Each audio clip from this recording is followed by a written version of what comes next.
You're right, vibrant. You and your neighbor kind of caught a little vibe there. It's complicated with Aiden, but I'm trying to figure it out.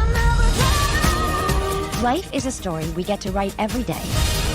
We have got to be present for every moment. Everything is gonna be fine. And when the plot twists, we can choose to embrace a new chapter. Y así, tal cual, se acabó. And Just Like That, la secuela de Sex and the City llegó a su final, con un doble episodio el 14 de agosto, pero más que un gran evento televisivo, se sintió como cuando alguien apaga la luz de la sala sin previo aviso, abrupto, desangelado y dejando a varios con la sensación de ¿ya eso fue todo? Durante 3 temporadas, la serie intentó revivir la chispa de aquella historia que convirtió a Carrie, Miranda, Charlotte y Samantha en un fenómeno cultural. El problema es que desde el principio nunca supo bien qué quería hacer. Un homenaje, un reinicio moderno o una especie de manual de inclusión a marchas forzadas. Y en ese vaivén, lo que alguna vez fue Sex and the City, un manual de vida disfrazado de comedia romántica, terminó reducido a un clon algo torpe, con destellos de lo que fue, pero sin la consistencia ni el corazón. Comencemos.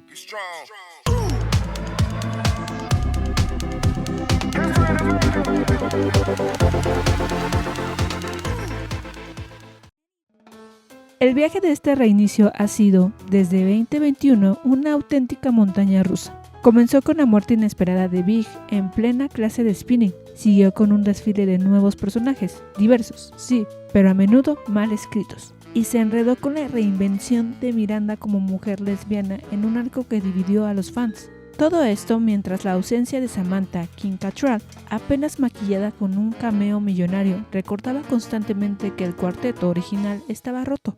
Uno de los mayores problemas de I'm Just Like That fue la manera en que trató a los personajes masculinos. Más allá de Big y Aiden, que arrastraban consigo la nostalgia, la serie nunca logró darle un desenvolvimiento atractivo ni digno a los hombres. Steve pasó de ser un compañero entrañable a un personaje casi ridiculizado.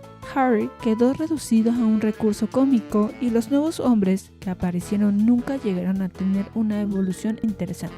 En un universo que en su momento nos regaló figuras masculinas complejas, contradictorias y fascinantes, este retroceso resultó decepcionante. El final, además, fue particularmente insípido. No es tanto que Carrie terminara sola, ella siempre fue independiente y eso no tiene nada de malo, sino cómo la condujeron hasta ese desenlace. La narrativa fue abrupta y deslavada sin darle a Carrie el trayecto que merecía. En contraste, el final de Sex and the City original, aunque imperfecto, se sintió mucho más orgánico. Dedicó tiempo a darles un cierre digno a cada una de las protagonistas, se integró mejor al universo de la serie y sobre todo transmitió una sensación de unión. Aquí en cambio, esa cohesión brilló por su ausencia. Había tantos personajes, tantos giros y tantas subtramas que la esencia de las 3 protagonistas principales quedó diluida. Ejemplos sobran. El arco de Lisa, la amiga de Charlotte con su documental y el editor sexy, fue un vaivén de ideas y vueltas más resuelto.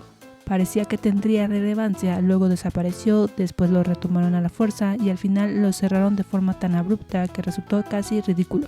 Para colmo, la incongruencia con la muerte de su padre fue un despropósito. En la primera temporada se insinuaba que había fallecido hace años, aunque luego los escritores intentaron arreglarlo diciendo que era el padrastro. Pero en esta última temporada nos dicen que en realidad estaba vivo y que apenas acababa de morir. Entonces, ¿murió hace años o no? Nadie entendió, confuso y descuidado.